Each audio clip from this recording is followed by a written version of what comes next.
할렐루야. 네, 우리 하나님의 말씀 보시겠습니다. 종의 마음이라는 말씀을 가지고 요한복음 13장 12절부터 15절의 말씀입니다. 예, 우리 요한복음 13장 12절부터 15절 종의 마음 우리 같이 읽도록 하시겠습니다. 우리 같이 읽습니다. 시작.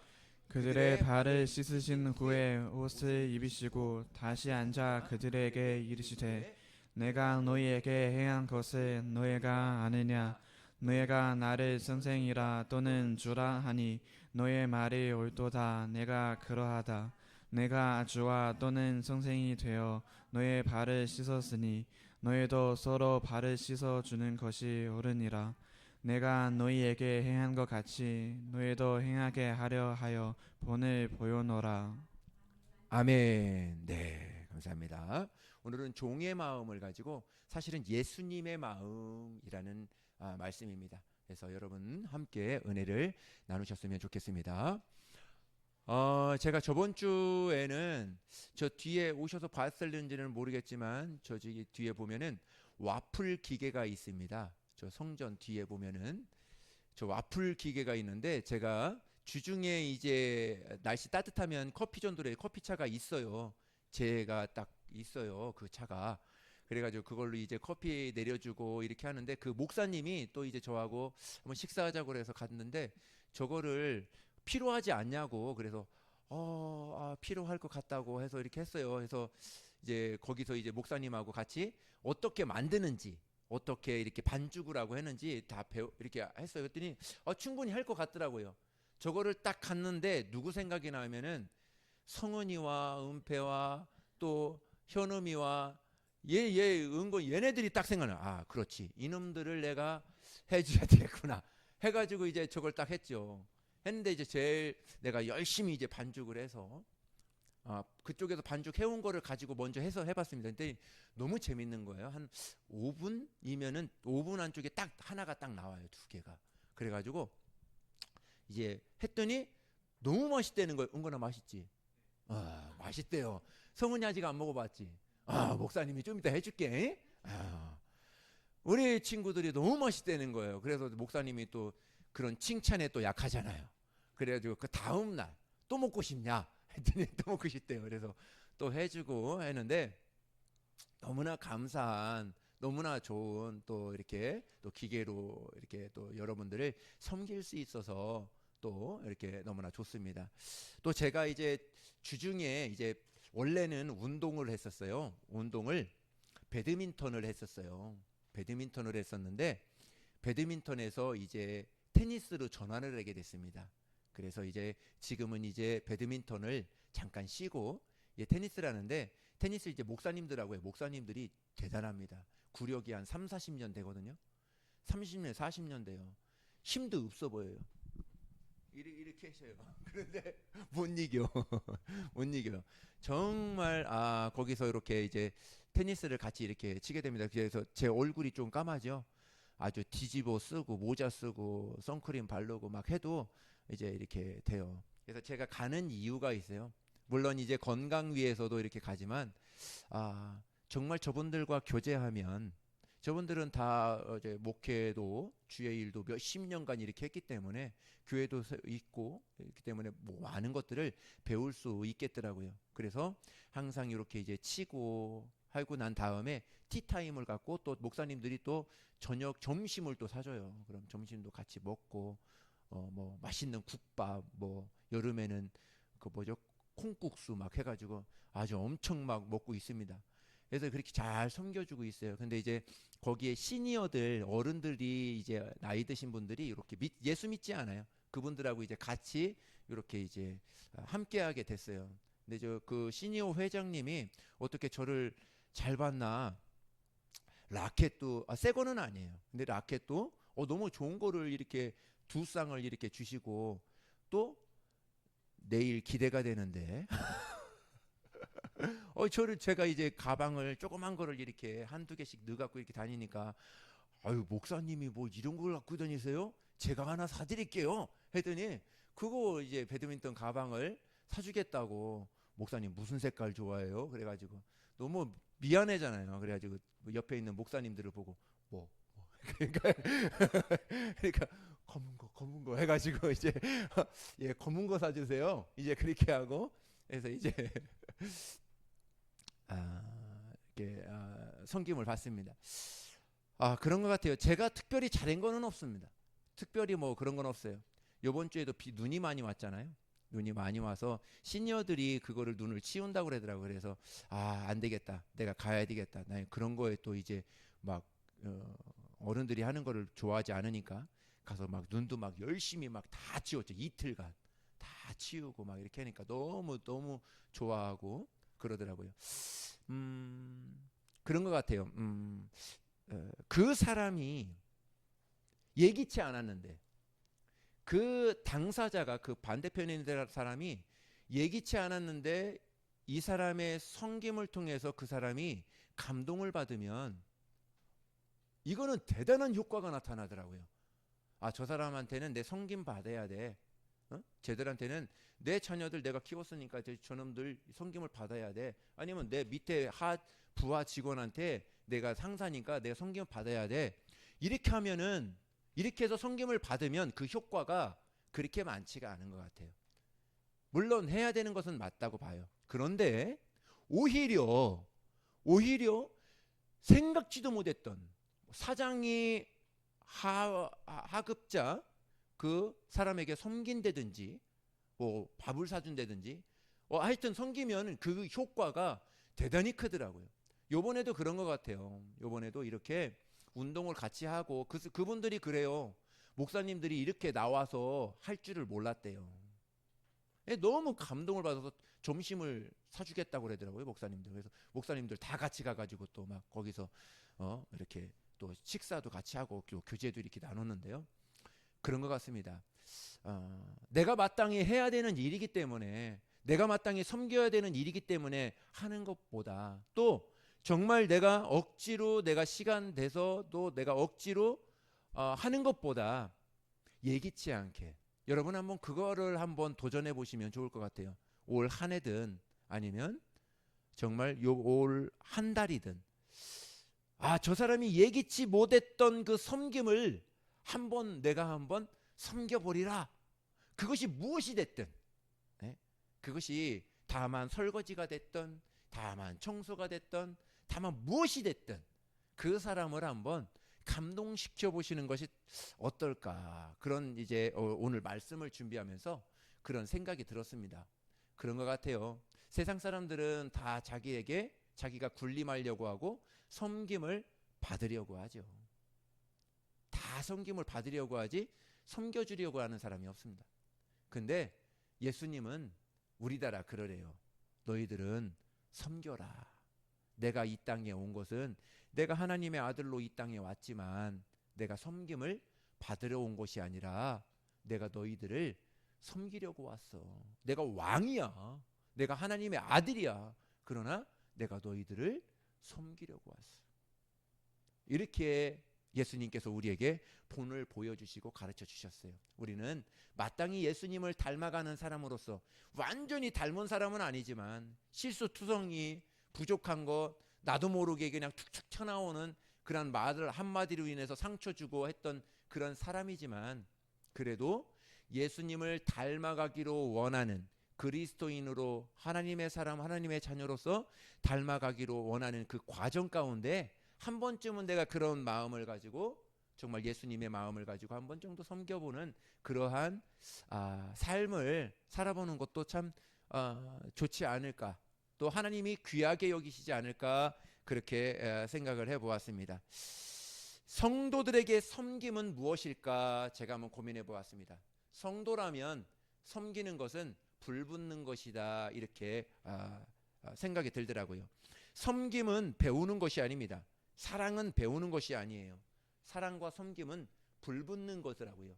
그 사람이 좋으니까 그 사람을 사랑하니까 그 사람과 함께 있고 싶으니까 내가 섬기는 거예요. 내가 그 자리에 가는 거더라고. 배워서 되는 건 물론 배워서도 있습니다. 근데 한계가 있더라고요. 뭐죠? 내가 싫으면 하기 싫어요. 내가 저 사람이 미워지면 섬기기도 싫고 사랑하기도 싫습니다. 근데 그것은 배우는 것이죠. 그러나 하나님께서 나에게 기름 부어 주시면, 하나님의 마음을 주시면, 오늘 종의 마음을 주시면, 내가 섬길 수 없는 그런 마음을 가졌다 할지라도, 아, 예수님이 이런 마음을 품으라고 하셨구나 하고 내 마음을 내려놓고 하나님의 마음을 가지고 우리 옆 사람을, 우리 가족을, 우리 성도들을 이렇게 보는 거죠. 그러면은 그 마음 가운데, 그 삶 가운데, 그 교제 가운데 하나님의 불이 이렇게 번져서 하나님의 은혜를 누리게 되는 것이죠. 가슴에 섬김의 불이 붙은 사람은 섬기지 않고서는 견딜 수가 없습니다. 예레미야를 한번 보실까요? 예레미야서 우리 20장 9절을 한번 보실게요. 우리 같이 한번 보겠습니다. 우리 읽습니다. 시작. 내가 다시는 여호와 선포하지 아니하며 그의 이름으로 말하지 아니하리라 하면 나의 마음이 불 붙는 것 같아서 골수에 사무치니 답답하여 견딜 수 없나이다. 아멘. 여기서 보면요, 내가 다시 여호와를 선포하지 아니하면, 여호와를 찬송하지 않고 여호와를 예배하지 아니하면, 그의 이름으로 말하지 아니하리라 하면 나의 마음이 불붙는 것 같아서 골수를 사무쳐 답답하여 견딜 수가 없다. 내가 예배하지 않고는, 내가 찬송하지 않고, 내가 기도하지 않고, 내가 섬기지 않고서는 내가 답답해서 견딜 수가 없다. 이 예레미야의 마음입니다. 오늘 저와 여러분 가운데 이 마음이 있기를 예수님의 이름으로 축복합니다. 예루살렘 성의 성문이 불타버렸고 성벽이 다 불타버렸어요. 백성들은 난민처럼 흩어졌는데 동생 하나니아가 말을 했습니다. 예레미야, 그의 마음이 불붙는 것 같아서 수일을 울고 금식하였다. 이렇게 예레미야는 이야기하고 있습니다. 여러분, 불이 사명입니다. 불이 부르심입니다. 불은 사랑입니다. 사랑은 이해하는 것이 아니죠. 사랑은 불붙는 것입니다. 사랑은 배워서 하고 배우지 못하면 안 하는 그런 것이 아니죠. 하나님의 은혜를 깨닫고 보면 사랑하게 되고, 은혜를 베풀게 되고, 용서하게 되고, 품어주게 되고, 이해를 하게 되는 것이죠. 사랑이라고 해서 되고, 사랑하라고 해서 하고, 사랑하지 말라고 해서 사랑하지 않는 건 그것이 아니죠. 아가서 고백처럼 사랑이 불은 홍수로도 끌 수 없다. 많은 물로도 막을 수 없다. 이것을 이야기합니다. 사랑의 불은 큰 물로도 끌 수 없대요. 큰 바람으로도 끌 수 없고 어떠한 환경으로도 그 사랑의 불은 끌 수 없다. 이렇게 이야기를 합니다. 열왕기상 우리 한 사건을 보게 됩니다. 솔로몬 사건인데요. 열왕기상 3장 26절의 말씀입니다. 우리 같이 읽습니다. 시작. 근산 아들의 어머니 되는 여자가 그 아들을 위하여 마음을 부푸는 것 같아서 왕께 아뢰어 청하건대 내 주여 생 아이를 그에게 주시고 아무쪼록 죽이지 마옵소서 하되 다른 여자는 말하기를 내게도 되게 말고 나누게 하라 하는지라. 아멘. 솔로몬의 유명한 사건입니다. 아주 유명한 사건이에요. 솔로몬이 왕이 돼서 평화롭게 이렇게 지나가는데 이제 두 명의 이제 엄마가 와서 이야기를 하는 거예요. 솔로몬에게. 어떻게 하다가 성경에 보면은 어떤 게으른 엄마가 그 아이가 둘이 자는데 그 아이를 그 엄마가 잠을 잘못 자가지고 이 아이를 덮쳐가지고 아이가 압살을 당한 거예요. 죽은 것입니다. 그런데 이제 몰래 가서 그 산 아이를 그 엄마의 아이를 가져다가 자기의 아이라고 이렇게 이야기를 합니다. 그래서 그것을 가지고 두 엄마가 이제 솔로몬에게 와서 이것이 내 아이입니다. 이 아이가 내 아이입니다. 이 아이가 내 아이입니다. 서로 두 엄마가 다투는 거예요. 그것을 솔로몬이 재판을 하게 됩니다. 재판을 하는데 여기서 보니까 한 엄마는 이 아이가 내 아이가 아니어도 괜찮다. 이 아이가 살아만 있으면 이 아이는 내 아이가 아니어도 좋다. 이렇게 이야기를 합니다. 또 한 엄마는 아니다. 이거는 정말 내 아이가 아니라면 이것을 반을 쪼개가지고 아이를 반을 쪼개가지고 하나는 저 사람 주고 하나는 나를 줘라. 이렇게 이야기를 하게 됩니다. 여러분 어떻습니까? 1번이 진짜 엄마일까요? 2번이 진짜 엄마일까요? 여러분 어때요? 몰라요? 1번이죠, 당연히. 어떻게 자기의 아이가 아니라고 그렇게 판결이 되면 자기의 자식을 그렇게 하겠어요? 반으로 나누겠어요? 말도 안 되는 거죠. 그래서 솔로몬이 그럽니다. 1번 당신이 진짜 엄마가 맞다 하고 그것을 지혜로운 판결을 이렇게 내렸다는 거. 이 아주 유명한 재판이 있습니다. 그렇습니다. 이 사랑은 어느 누구도 흉내낼 수 없어요. 어느 누구도 그거를 사랑을 덮을 만한 다만 어떤 것도 없는 것 같습니다. 모성의 위대함이 어디서 올까? 불 붙는 것이죠. 아들들, 자녀들 보면 아주 불이 붙습니다. 아주 그냥 저들 보면 기쁘고 저들을 보면 무엇을 해줄까? 저들 보면 어떻게 해줄까? 소망이 생기게 되는 것이죠. 사랑의 불이라면 예배는 불 붙는 것이죠.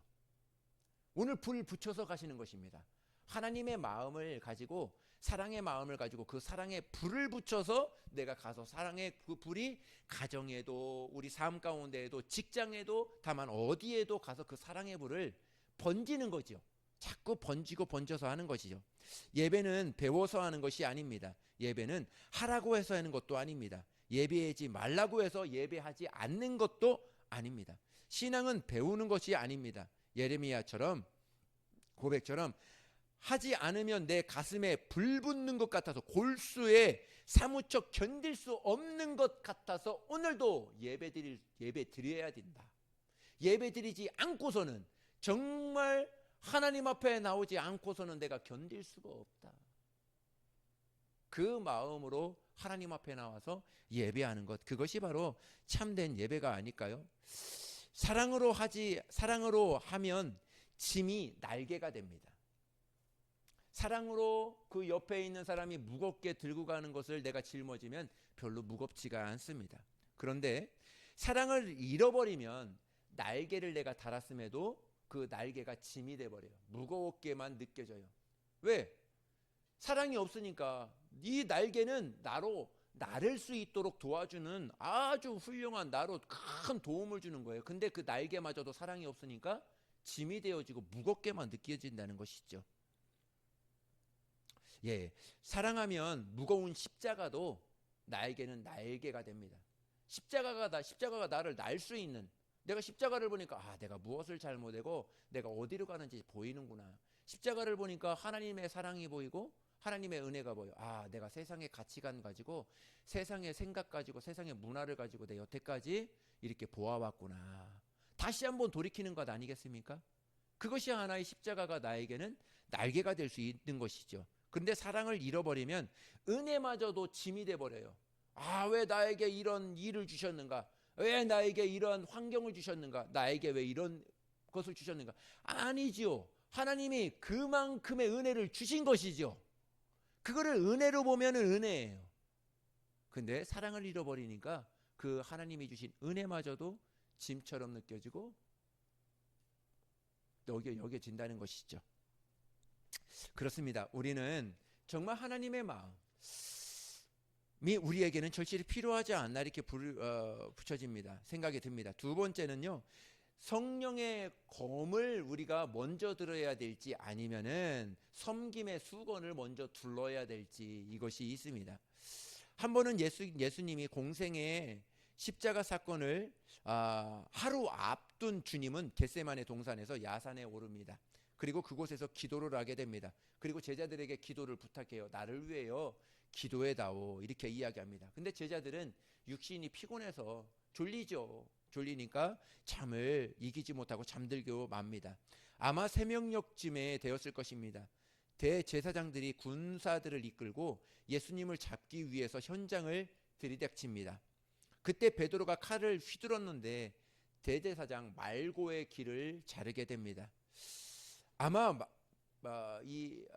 베드로가 칼을 휘둘렀을 때는 이 귀를 자르려고 그랬던 것이 아니라 목을 자르려고 그랬을 것 같아요. 목을 자르려고 그랬다가 죽이려고 그랬다가 그것이 잘못해서 이제 귀를 자르지 않았을까 이렇게 보게 됩니다. 여러분, 잘려나간 귀를 붙이면서 예수님이 하신 말씀이, 베드로에게 하신 말씀이 있습니다. 우리 마태복음 26장을 한번 읽겠습니다. 우리 읽습니다. 시작. 이에 예수께서 이르시되 내 칼을 도로 칼집에 꽂으라. 칼을 가지는 자는 다 칼로 망하느니라. 너는 내가 내 아버지께 구하여 지금 12군단 더 되는 천사를 보내시게 할 수 없는 줄로 아느냐. 아멘. 베드로의 손에서 칼을 빼앗고 너는 칼로 하면은 칼로 너는 망해. 섬김으로 섬겨라 하고 칼을 쓰지 마라. 이렇게 예수님께서 가르쳐 줍니다. 주님이 만약에 칼을 드셨다면, 그러기 위해서 사람으로 오셨다면 12군단 더 되는 천사들을 보내어 모두 무찌르지 않으셨을까요? 그죠? 예수님은 그렇게 말씀하고 있습니다. 참고로 로마의 한 군단이 60만 명이래요. 내가 한번 계산해 보았습니다. 60만 명 곱하기 12군단이니까 12, 720만 명 정도 되더라고요. 720군단이 그 천사가 되더라고요. 엄청난 천사를 동원해서 너희들을 무찌를 수 있지 않겠느냐, 이런 이야기를 하는 것입니다. 또 참고로 소돔과 고모라는 그 많은 천사들이 필요하지 않았어요. 단 2명의 천사가 그냥 해결해 버린 거예요. 소돔과 고모라 그 큰 성을 해결해 버린 것이죠. 우리 주님은 심판주로 오신 것이 아니라 섬김의 주로 오신 것입니다. 인자가 온 것은 섬김을 받기 위하여 온 것이 아니라 섬기러 왔다. 어떻게요? 자기 목숨을 많은 사람의 대속물로 주려고. 하나님의 아들이 이 땅에 오신 것은 내가 왕이야, 내가 하나님의 아들이야, 군림하려고 오신 것이 아니에요. 우리가 해결할 수 없는, 우리는 다 지옥 가요. 예수 믿지 않으면, 그냥 있으면 다 지옥 가는 것입니다. 그 지옥 갈 수밖에 없는 우리를 하나님의 아들, 죄 없으신 하나님의 아들이 이 땅에 오셔서 왜 십자가를 졌을까요? 왜 죄인이 지는 십자가를 졌을까요? 그 십자가는 우리 죄를 위해서 그 십자가를 지신 것이에요. 그것이 바로 섬김이라는 거예요.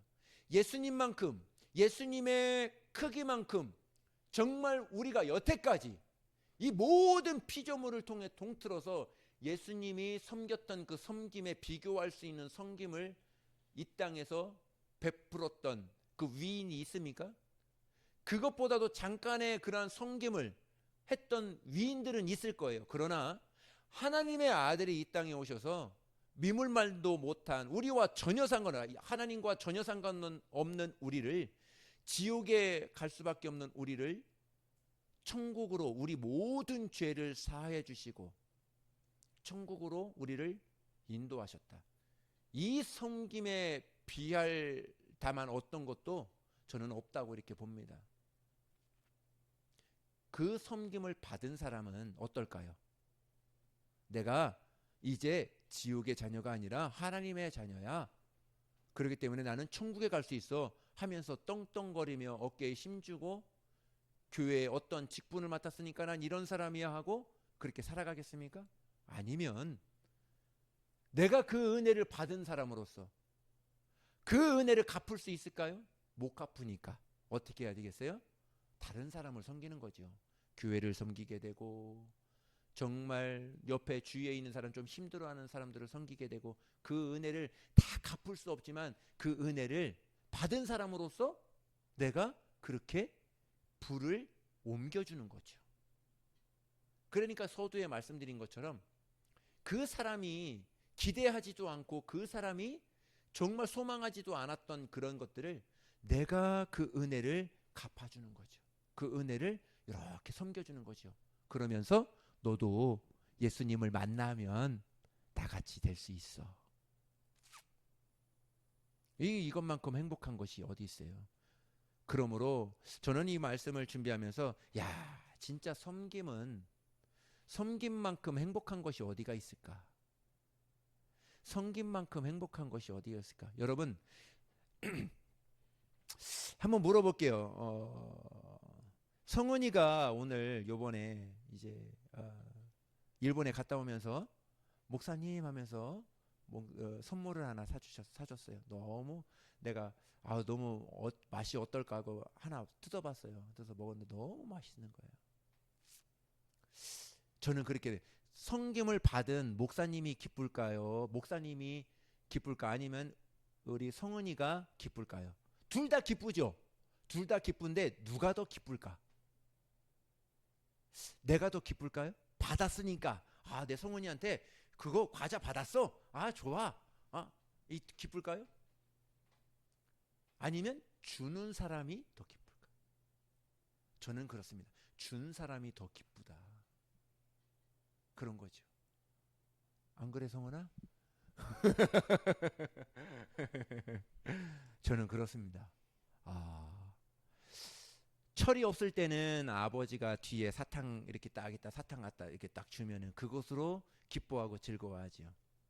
근데 주는 아버지는요 더 기쁜 거예요. 더 막 우리 아들 내가 먹고 싶지만 이거 갖다 주면 우리 아들이 얼마나 기쁠까, 얼마나 좋아할까, 막 그런 거죠. 그런 마음을 가지고 하는 거죠. 그것이 바로 하나님이 우리에게 베푸신 그 사랑이고 우리가 또 나아가서 베풀고 또 섬겨줘야 될 그러한 사랑이 아닐까 하는 거죠. 사랑은요 받았다고 해서 끝이 아닙니다. 내가 주어야 진짜 사랑이고요. 진짜 섬김은 정말 그 안에서 하나님이 우리에게 베풀어 주시는 우리에게 주시는 그러한 은혜라 그러한 기쁨이라 하는 것이죠. 그런 기쁨이 있기를 예수님의 이름으로 축복합니다. 우리가 좌우에 날선 성령의 검, 말씀의 검이 들릴 때가 있습니다. 들어야 될 때도 있습니다. 그리고 손에 들었던 검을 거침없이 휘둘러야 될 때가 있어요. 아주 그냥 끊어야 될 것은 확 끊어버리고 결단해야 될 때가 있습니다.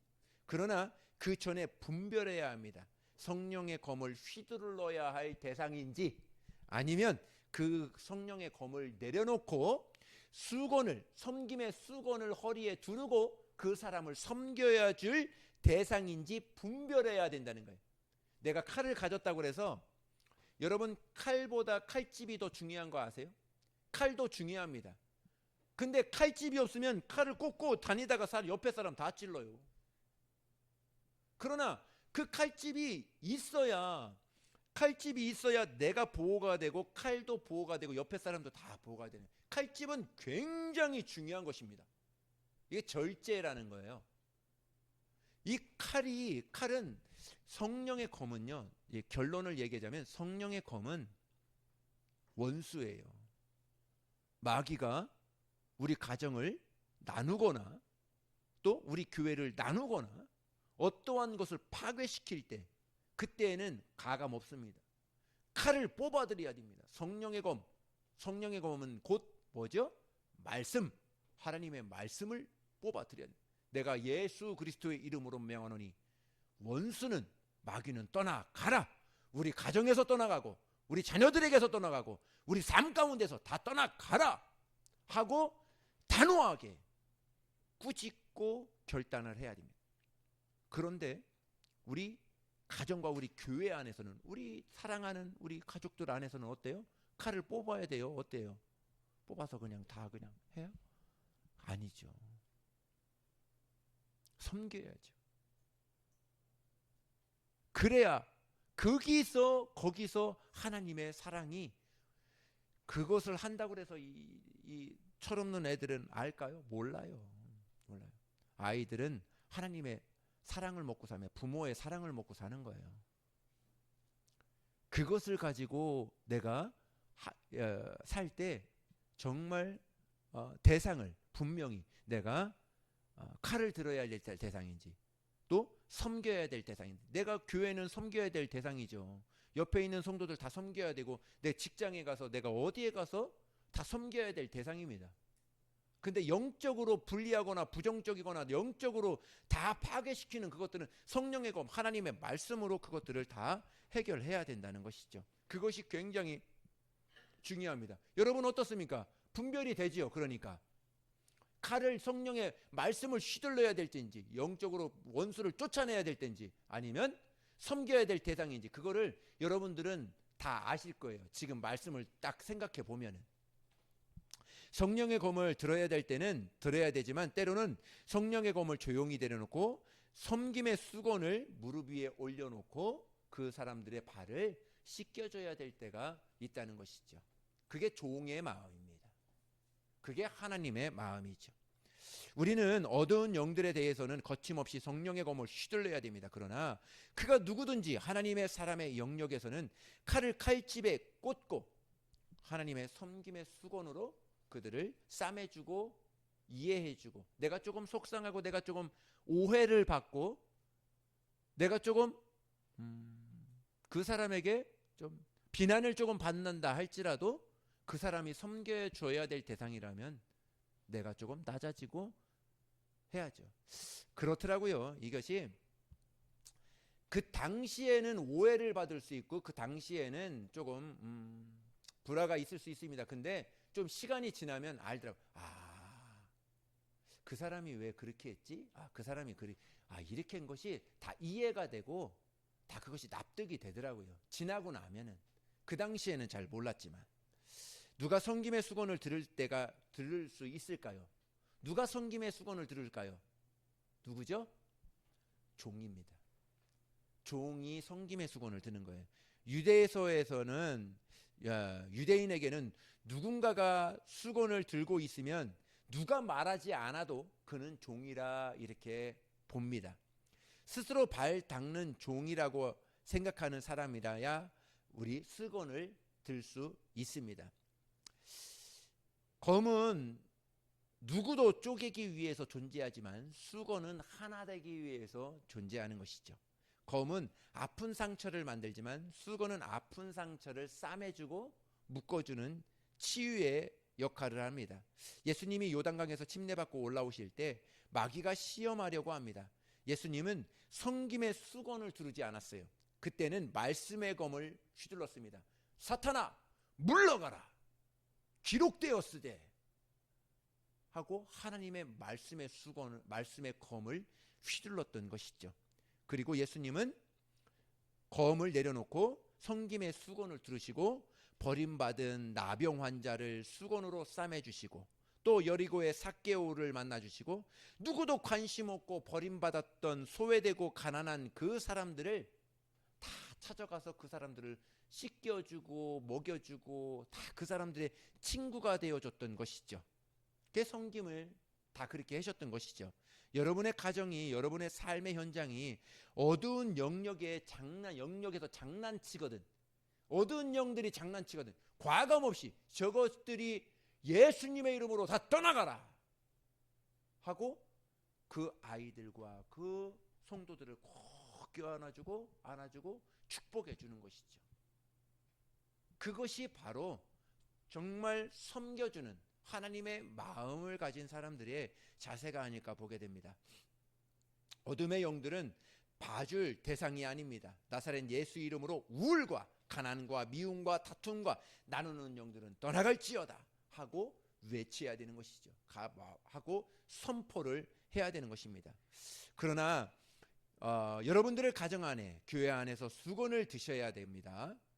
교회 안에서 칼을 들고 심판하려고 해서는 안 됩니다. 수건으로 그들의 눈물을 닦아주고 그들의 아픈 상처를 싸매주고 그들의 아픈 그런 가시들을 다 빼내주는, 정말 그러한 역할이 우리 교회가, 우리 가정과 우리 성도들이 해야 될 거룩한 역할이 아닌가 보게 됩니다. 또 하나는 가르치려고 하면서는 안 됩니다. 교회든 가정이든 가르치려고 해서는 그것은 불안만 일어나게 됩니다. 여러분이 정답을 주려고 하지 마십시오. 말도 안 되는 일도 품어줘야 됩니다. 제가 이렇게 이제 저희 아이들하고 이렇게 이제 있으면서 제가 못하는 것이 있어요. 못하는 것이 이제 지금은 아주 할 줄 알죠. 지금은 이제 여기에서도 이제 카카오 뭐죠? 예? 카카오 뱅크도 있어요. 저 카카오뱅크를 제일 처음에 못 한다고 얼마나 뭐라고 그러든지 뭐 이거 하면 되지 왜 못해 해가지고 막 뭐라고 나 그거 아니고 저기 은행 가서 돈 지원해야 되고 해야 된다고 난 현금이 좋다고 난 지금 현금도 들고 다니고 그래요. 카드 쓰는 거보다 이거 하시라고 하면서 막 얼마나 막 그러든지 얘 나이 들었다고 어른이 됐다고 다 아는 것은 아니더라고요. 어른이 돼도 모르는 것이 많아요. 근데 옛날 저희가 살았을 때 그런 것들을 다 가르쳐 줄 수 있죠. 가르쳐 주면 그거를 써먹을 수도 있지만 시대가 변했기 때문에 못 써먹을 수도 있어요. 근데 아이들이 이제 저를 가르쳐 주는 것들을 이렇게 보면 이런 것도 있었냐? 이렇게도 되는겨? 이렇게도 되는 거야? 하고 좋은 것들을 너무 많이 이렇게 가르쳐 주는 거예요. 가르쳐 줘도 잘 하지도 못해. 너무 편한데 자꾸 잃어버리고 옛날 습관 때문에 가죠. 어떻게 보면요, 어른으로서 가르쳐 주는 것보다 아이들에게 배우는 것이 어른이 되다 보니까 조금 더 많은 것 같아요. 지금 시대에 많은 것 같아요. 그러한 이제 어른이 돼서 가르치는 것은 그 아이의 자상이나 또 그 아이가 가져야 될 그러한 예의나 그런 규칙들, 그런 것들을 어느 정도는 가르칠 수 있어요. 근데 우리가 배워야 될 것은 삶은 우리가 살아가야 될 때 버스 타고 어디 이렇게 살아가야 될 때 뭐를 주문하거나 주문 저 지금도 못해요. 야 성음아 이것 좀 시켜봐요. 이것 좀 시켜줘. 얘는 한 1분도 안 돼서 예 아빠 그래요 이렇게 해가지고 쑥쑥쑥 해서 그냥 아빠 시켰어요 이렇게 그냥 끝나요. 난 그것도 지금도 못해요. 삶에 있어서는 배워야 될 부분들이 참 많더라는 것이죠. 그것이 어느 한 부분에 있어서 내가 잘났고 이것을 나누고 하자는 것이 아닙니다. 그것이 가정이고 그것이 교회고 그것이 예수 믿는 사람들이 정말 그리스도인이 아닌가 이렇게 보게 되는 것이죠. 서로 섬겨주고 서로 안아주고 서로 가르쳐주고 서로 배우고 정말 하나가 되는 것이죠. 그거 몰랐구나 하는 것이죠. 정말 이것이 있으면 얼마나 행복할까. 가정이든 교회든 어느 공동체든 어느 회사이든 이런 것이 있으면 얼마나 좋을까 하는 것이죠. 교회와 가정은 서로가 서로에게 다가가서 섬겨주는 것이죠. 너의 아픔이 나의 눈물이 되고 너의 즐거움이 나의 춤이 되고 얼싸안고 껴안고 같이 기뻐해주고 이것이 교회고 이것이 가정 아닐까요? 여러분 한번 손가락 깍지를 한번 껴보세요. 이렇게 다 은건이도 한번 다 이렇게 깍지를 한번 껴보세요. 이렇게 깍지 껴보세요. 예, 이렇게 그렇게 말고 이렇게 끼네. 여보세요. 자 껴봤는데 오른손 엄지가 위에 올라왔다. 손 들어보세요. 예, 왼손 엄지가 위에 올라왔다. 그쵸? 은건이는 어때요? 오른손 엄지가 왼손 엄지가 위로 올라왔어요? 어떤 사람은 왼손 엄지가 위로 올라오고 어떤 사람은 오른손 엄지가 위로 올라옵니다. 여러분들에게 묻겠습니다. 정답이 뭐죠? 정답이 뭐예요? 정답이 오른손 엄지가 위로 올라오는 게 정답이에요? 아니면 왼손 엄지가 위로 올라오는 게 정답이에요? 어떤 것이 정답이에요? 참 무모한 질문 같지만 그렇죠. 정답이 없어요. 우리가 은폐야 너 나와봐. 나오지 말고 나와봐 했다면 나와봐 했다면 은폐가 오른발 먼저 뛸까 왼발 먼저 뛸까 이렇게 고민하면 뛰나요? 아니죠. 목사님이 나오랬으니까 오른발이 됐든 왼발이 됐든 그냥 나가는 발 먼저 나가면 되는 거 아니에요? 그것이 규칙이 있습니까? 없어요. 우리는 너무 사소한 것 같고 너무 하지 말아야 될 그런 것 같고 너무 그런 것 같고 그 옳고 그름을 재는 경우가 너무 많아요. 야 너는 오른손 엄지가 먼저 왔으니까 넌 틀렸어. 왼손 엄지가 먼저 왔어야지. 그것이 어떻게 답이 될 수 있어요? 오른발이 먼저 가든 왼발이 먼저 가든 오른손이 먼저 앞으로 가든 왼손이 먼저 아무 상관도 없습니다. 내가 편한 대로 내가 자유한 대로 하게 되는 것이죠. 삶은요 그러는 것입니다. 우리의 삶은 누가 어떠한 그런 문제를 갖고 있었던 그 삶을 덮어주고 위로해주고 그들은 그들만의 사정이 있고 그들은 그들만의 아픔이 있게 되는 거죠. 그것을 서로 공유해주고 서로 어떻게 힘드니 하고 안아주고 격려해주는 것이죠. 그럴 때 그 사람이 치유가 되고 그 사람이 은혜가 그 사람에게 흘러가게 되는 것이죠. 그렇습니다. 주님이 베드로를 위해서 중보합니다. 시몬아, 사단이 너를 밀가부로도 하려고 너를 유혹하고 시험하라고 하지만 내가 너를 위하여 중보하고 있다. 그런데 베드로는 무너집니다.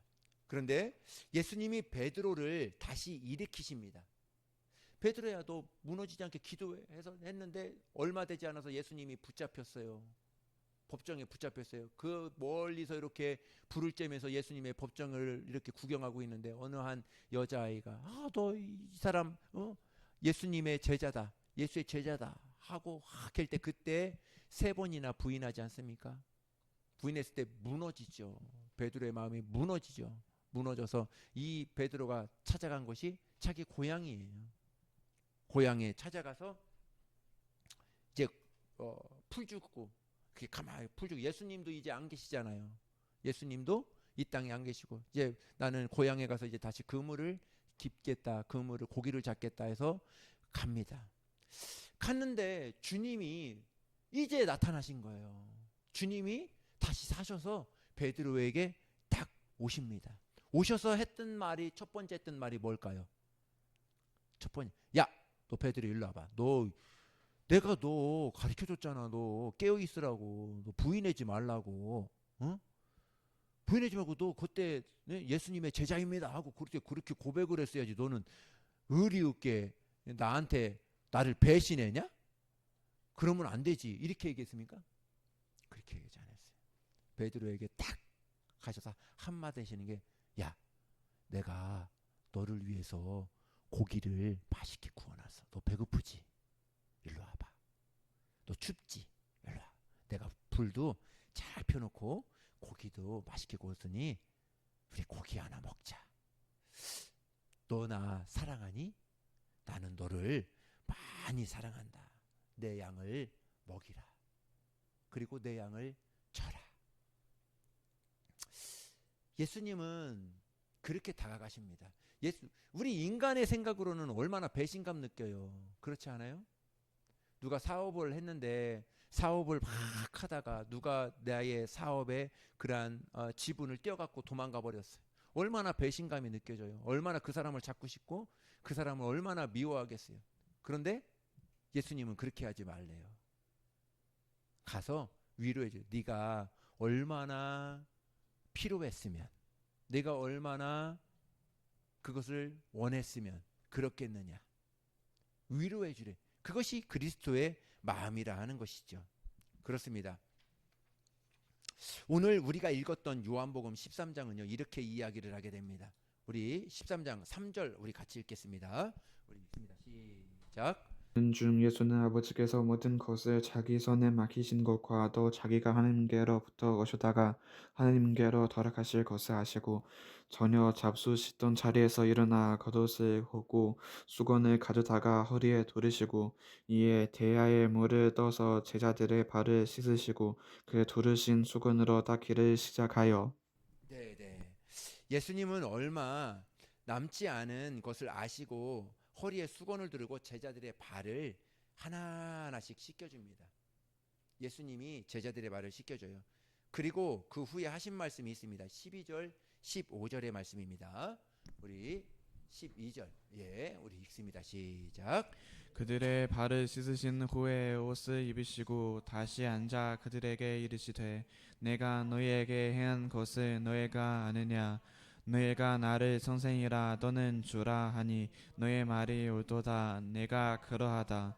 내가 주와 또는 선생이 되어 너의 발을 씻었으니 너희도 서로 발을 씻어주는 것이 옳으니라. 내가 너희에게 행한 것 같이 너희도 행하게 하려 하여 본을 보여노라. 아멘. 예. 예수님이 발을 씻기신 제자들의 너희의 발을 씻기신 이유가 있어. 내가 너를 사랑해. 내가 너희들을 사랑해. 그러나 또 하나가 있어. 내가 너를 사랑하지만 너희들도 어떻게 하라? 나아가서 내가 씻겨준 것처럼 너희도 씻겨주라. 섬겨라. 이렇게 예수님은 말씀해 주십니다. 예수님과 제자들이 어떤 한 집에 초대가 돼서 유월절 만찬을 먹습니다. 최후의 만찬의 자리에서 모두 둘러 앉았습니다. 그리고 떡을 떼고 있었습니다. 끝나고 주님이 벌떡 일어나서 대야에 물을 들고 손에 수건을 가지고 제자들의 발을 한 사람 한 사람씩 이렇게 씻겨주게 됩니다. 왜 이렇게 하셨을까? 여러분 생각은 왜 그렇게 했을 것 같아요?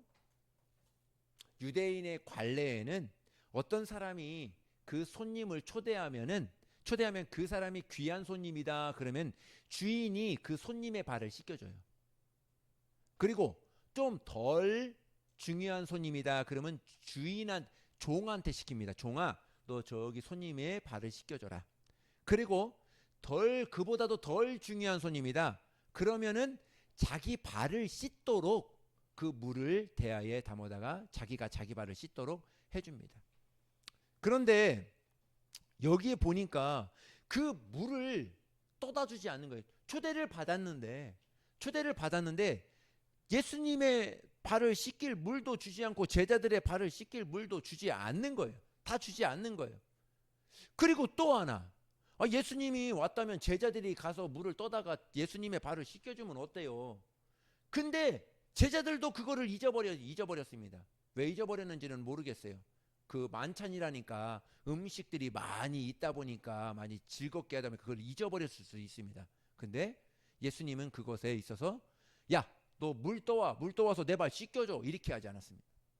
예수님이 직접 물을 떠다가 제자들의 발을 하나하나씩 닦입니다.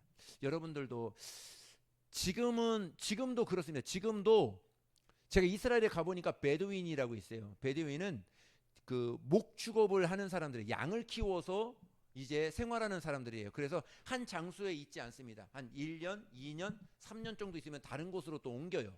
텐트 같은 거. 거기 가면요. 우리는 우기철이라 그런지 아주 새까맣니다. 진흙에다가 막 그 양이 막 들락날락하고 막 그렇습니다. 그러니 그 발을 가지고 손님의 거기를 갔으니 초대받은 곳을 갔으니 발이 어떻겠어요? 낙타똥, 뭐 나귀똥, 양똥 발 다 묻히고 막 갔을 거예요. 냄새가 막 장난 아니었을 것입니다. 그것을 예수님이 다 일일이 닦는 거예요. 우리도 세족식이 있죠. 세족식이 있어서 세족식이 있는 날은 어때요? 네, 다음 주에는 세족식이 있으니까 발 깨끗이 닦고 발에 매니큐어 예쁘게 이렇게 바르고 오든지 말든지 해서 이렇게 와라 이렇게 합니다. 근데 그 당시에는 그러나요? 그 당시에는 뭐 이런 신발이 있습니까? 그냥 슬리퍼 다 찢어진 거 슬리퍼 거기에다가 비가 오고 막 그러면은 먼지 같은 거 막 다 묻고 그러죠. 그거 가지고 거기 그 발을 닦으면서도 어떻겠어요? 그 흔탕물과 냄새와 장난 아니죠. 소똥 냄새 막 양똥 냄새 그거를 일일이 다 닦으시고 다 그들을 다 섬겨줍니다. 그런 거예요. 우리는 한 가지 알아야 될 것이 있다면 섬김은 서두에 말씀드렸듯이 배워서 되는 것은 아닙니다. 내가 은혜를 받은 사람으로서 하나님의 은혜를 받았다면 그 은혜의 불이 하나님을 어떻게 섬길까? 하나님을 어떻게 사랑할까? 여러분 하나님을 어떻게 사랑하겠어요? 여러분들은 하나님을 사랑하지요? 하나님 안 사랑해요? 하나님 사랑하죠? 예. 근데 하나님 사랑하는 것 어떻게 표현할 거예요? 어떻게 표현할 거예요? 그냥 교회 와서 예배 드리는 것? 그것도 하나님의 사랑이죠. 찬송하고 봉사하는 것 다 하나님의 사랑입니다. 그런데 오늘 하나님의 이 말씀에 있어서 너가 나를 사랑하느냐? 이 소자에게, 이 작은 자에게 섬기는 것이 누구에게 한 것이라? 곧 하나님에게, 나에게 한 것이라. 이 작은 자를 섬겨주고 이 작은 자를 발을 닦아주는 것이 누구를 발을 닦아주는 것이다? 내 발, 하나님 발을 닦아주는 거예요. 그렇게 우리에게 말씀해주고 있는 거예요. 우리는요, 너무 멀리서 하나님을 찾으려고 해요. 너무 멀리서 하나님을, 그것이 아니에요. 내 가까이에 있는 그 사람을 섬길 때, 그 사람을 예수님의 불로 녹여낼 때, 예수님의 그 은혜로, 사랑으로, 용서로 그 사람을 녹여낼 때, 그 사람이 참된 예수님이 찾으시는 그러한 하나님의 자녀가 될 수 있는 것이죠. 자녀로 본다는 것이죠. 마지막으로 이 말씀하고 마치도록 하겠습니다. 이방 여인 룻에 대해서 말씀을 드리고 마치도록 하겠습니다. 이 여인은 다윗의 고조모가 되고 왕의 족보에 들었던 여인 중에 한 명입니다. 이 은혜의 출발은 어디서 있을까?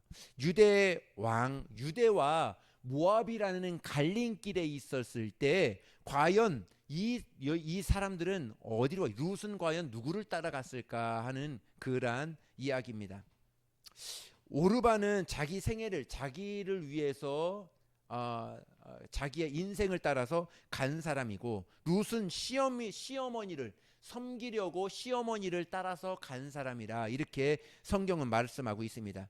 요르단에서 예루살렘으로 넘어가는 그 갈림길에서 나오미, 룻, 오르바, 이 사람은 모압인가 유대인가, 그 갈림길의 현장에서 그 삭막한 삶의 의미도 없고 소망도 없는 그곳으로 갈 것인가, 아니면은 삶의 희망도 있고 모든 것이 완벽하게 준비되어 있던 그곳으로 갈 것인가, 그 갈림길에 있었어요. 그 갈림길에서 이 룻은 시어머니를, 나오미를 따라가게 됩니다. 1절에 한번 보겠습니다. 룻기 1장 우리 16절을 한번 같이 읽겠습니다. 우리 읽습니다. 시작. 룻이 이르되 내게 어머니를 떠나면 어머니를 따르지 말고 돌아가라 강권하지 마옵소서. 어머니께서 가시는 곳에 나도 가고 어머니께서 머무시는 곳에서 나도 머물게나이다. 어머니의 백성이 나의 백성이 되고 어머니의 하나님이 나의 하나님이 되시리니 어머니께서 죽으시는 곳에서 나도 죽고 거기 묻힐 것이라. 만일 내가 주는 일 외에 어머니를 떠나면 여호와께서 내게 벌을 내리시고 더 내리시기를 원하나이다 하는지라. 아멘. 네. 여기 보니까 아주 삭막하고 광활한 그 광야를 이 시어머니 혼자 두면은 안 되겠는 거예요. 이 룻은. 그래서 이 룻은 이 시어머니를 따라가게 됩니다. 그런 것 같아요. 이 성김은 누가 하라고 해서 하는 것이 아닙니다. 내가 하나님의 사람이라면, 내가 정말 하나님 앞에 있는 사람이라면 마땅히 나에게 내가 섬겨야 되고 내가 그를 사랑해주고 보듬어줘야 될 그러한 사람이 아닌가 하는 것이죠. 은혜 받았다는 것이 무엇일까요? 내가 섬길 수 있는 그러한 사람이 되었구나 하는 것이죠. 마지막입니다. 빌립보서에서는 이렇게 이야기합니다. 너희 안에 이 마음을 품으라. 곧 그리스도의 예수의 마음이니. 이렇게 이야기합니다. 예수님의 마음이 무엇일까요? 오늘 제목처럼 종의 마음이죠. 섬겨라. 예수 그리스도의 이름으로 어디에 가든지 누구를 만나든지 섬겨라 하는 것이죠. 우리 모두가 그 마음을 가지고 정말 이번 2025년도 아니면 이번 한 달도 그렇게 살면 정말 하나님의 여러분 가운데 베푸시는 거룩한 은혜가 더하여 줄 줄을 믿습니다. 예, 기도하겠습니다. 지금은 죽으시고 부활하사 하늘에 오르셔서 다시 오실 우리 주 예수 그리스도의 은혜와 독생자를 주신 하나님 아버지의 극진하신 사랑하심과 성령님의 감화감동 역사 내주 교통하심이 오늘도 이와 같이 하나님의 마음을 가지고 종의 마음을 가지고 오늘도 정말 어느 누구를 만나든지 어떠한 환경에 있든지 정말 그 마음으로 모든 것을 녹여내기로 오늘도 결단하며 우리 주님의 마음으로 선포하는 우리 모든 성도들 가운데 이제로부터 영원토록 함께 있을지어다. 아멘.